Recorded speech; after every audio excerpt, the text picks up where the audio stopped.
Hi, welcome to Man Steel Fan Gives Hope, Facebook page on YouTube. So what I want to talk about today is movies. There's some news just came in now about a trailer that's been released, and it said Justice League, see it in 2D IMAX or something like that. So I looked on, clicked on it, of course, to read it, and they said something around about 8% down when viewing on 3D, and I went, sort of makes sense. To be honest, I'm not a big fan of 3D cinema. The first one I went to, and it was in an IMAX one, big science centre, and I went to see Avatar, and I felt like if you slightly move your head like that, the images become blurry. So I was keeping my face, I was keeping my head sort of still, and really all it did was make, if you were in a room, make things a wee bit more, I don't know, it wasn't jumping out at you, it just made it look like, I don't know, that you were looking through a window and you could see inside the room a wee bit. It's just weird. But when I was growing up, there was, 3D meant 3D was that when it came out of the screen, it jumped at you. There was a ride in Florida. It was a Muppet one, and this wee birdie came out and talked to you, and he says, "Oh, you think I'm directly talking to you, but I'm talking to him and him and him." But my partner at the time, she never seen that. She doesn't have the ability to see 3D, so that's sort of a bummer. And so when films come out, and you've got these choices, I'll make a wee thing down there when I last talked about the cinema. You had these choices. You can go to see it on a super screen. There's but one in Glasgow. Is it no, what's cinema hall? Is it UMC? No, Cineworld. Yeah, I think it's Cineworld, right? Cineworld and Spring, a place called Springburn. They do a super screen, and you walk in it, and it's massive. Wasn't too hot in the sound though. It was like Dolby and stuff like that.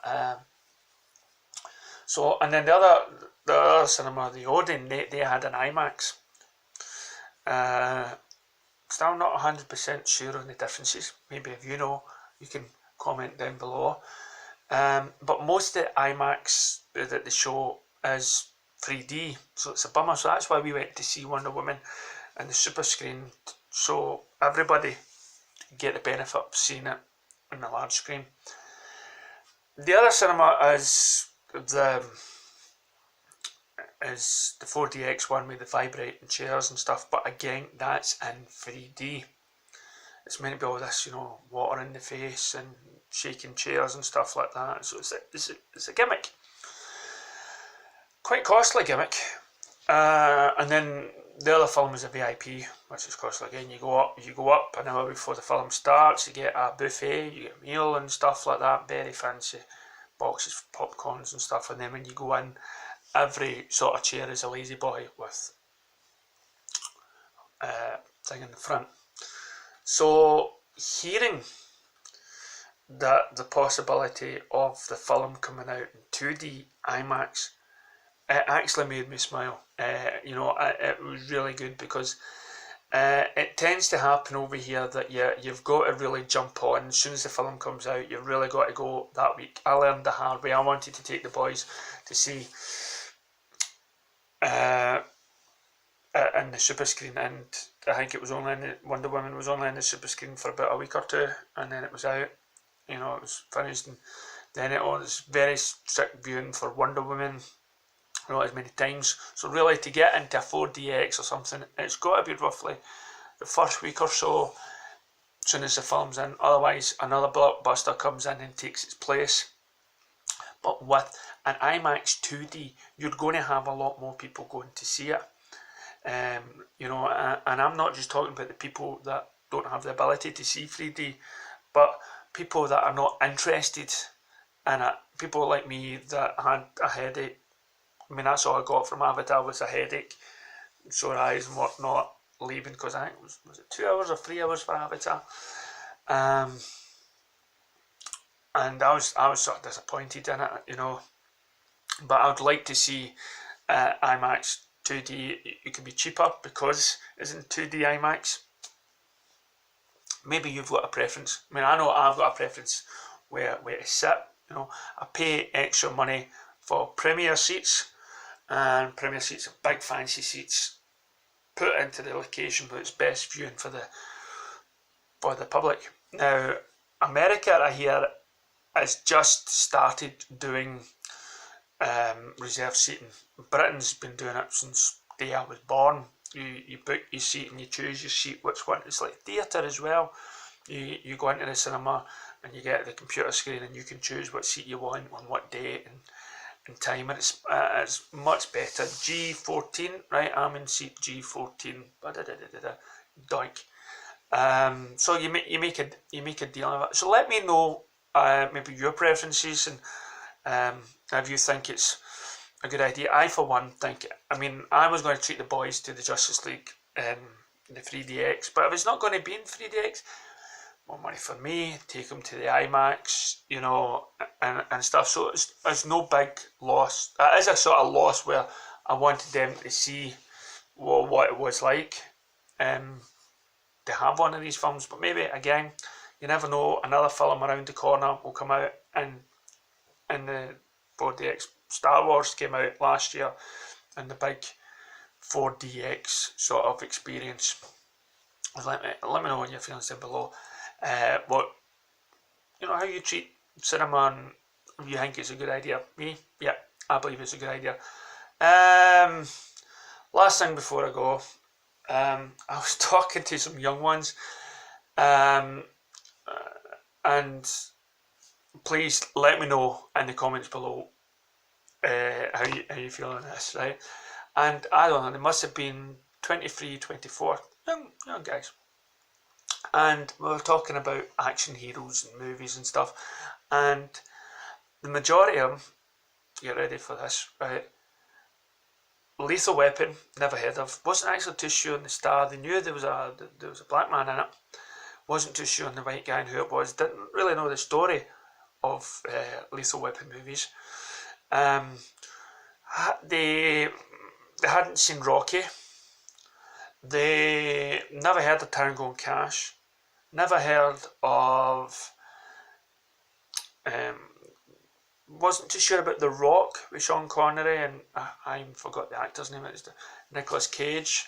I never even thought of asking them about Beverly Hills Cop. But I mentioned also, you know, Kickboxer, Bloodsport, and Roadhouse, which I enjoy. Poor Patrick Swayze, rest in peace and stuff. But I loved that film, and we're talking about that, talking about Tango and Cash, and how there's not many action heroes figures today. You know, in the 80s it was Sylvester Stallone, but 90s as well, and Schwarzenegger, and why it took so long to be in the one film, how much of an iconic moment it was in Expendables. And these people said something about maybe cheesy, maybe special effects, maybe the hitting was too fast or slow and stuff. And I just, no, seriously, how can you not have heard of these films? How can you not have heard? And it made me feel old. When I was growing up, we had like 4 channels, well, 3 channels. Right, this is really making me show my age, or maybe it's just UK was. But I remember the birth of Channel 4. I remember the birth of Channel 5. And so with those channels, there was no such thing as Cartoon Network or 24-hour kids TV. You basically watched what was on the box. So it made me appreciate black and white movies, and I've got a collection of black and white movies upstairs. Harvey, Wonderful Life, Mr. Smith Goes to Washington, 12 Angry Men and stuff like that, and a Tarzan, Johnny Weissmuller box set. And so I watched those films. I watched, Death Wish movies and all that stuff that came out before. Basically, all the movies that came out before I was even born in the 60s and stuff like that. I watched those films and appreciated them, and I understood that these were the films of their times. And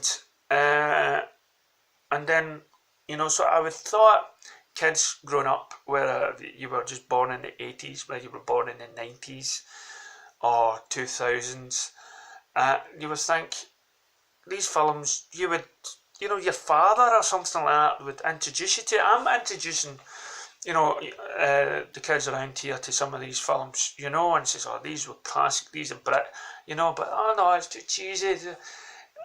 Let me know in the comments below. I love that rhyme, that's got to be my new saying. Know in the comments below how you feel when you talk to somebody that hasn't seen these classic films, or maybe you are somebody that I'm referring to that hasn't seen these films, and please go to YouTube, check it out. They're classics. They're next generation's classics. Where my classics were, my father's films, Charlie Chan and stuff like that, Harold Lloyd, Laurel and Hardy. I mean, surely, these are still classics. They're timeless, but these young ones today, seriously, there should be a ritual for boys especially, right? I don't want to sound sexist, but Lethal Weapon and stuff, and action flick. These are the must-see films. I don't even think they'd seen the Goonies. Probably not seen The Shark. Maybe it was too thingy for them. So it just really stressed me out. I felt like grabbing. Oh, is it on VHS?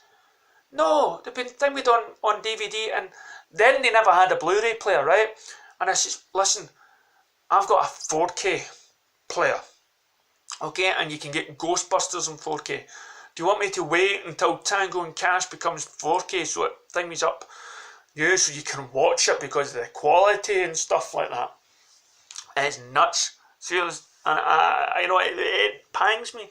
So please, let me know what sort of generation you are. You don't need to give your age, but just give me an idea. Say something about an idea and let me know, have you seen some of these 80s ideas? Let me know cinema and stuff like that. Okay, but wow, classics they should actually have cinema days where they just play like 80s or 70s, whatever, films in the cinema, cheap, right? So they can go and, because all we'll get these days now is just remakes of these films, and it's just not on.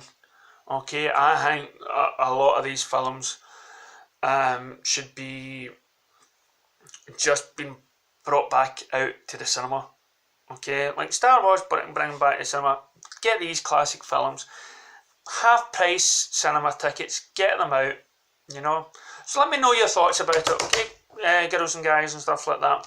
And thanks for staying with us, and be positive out there. And mind, check out the Facebook page. Thank you.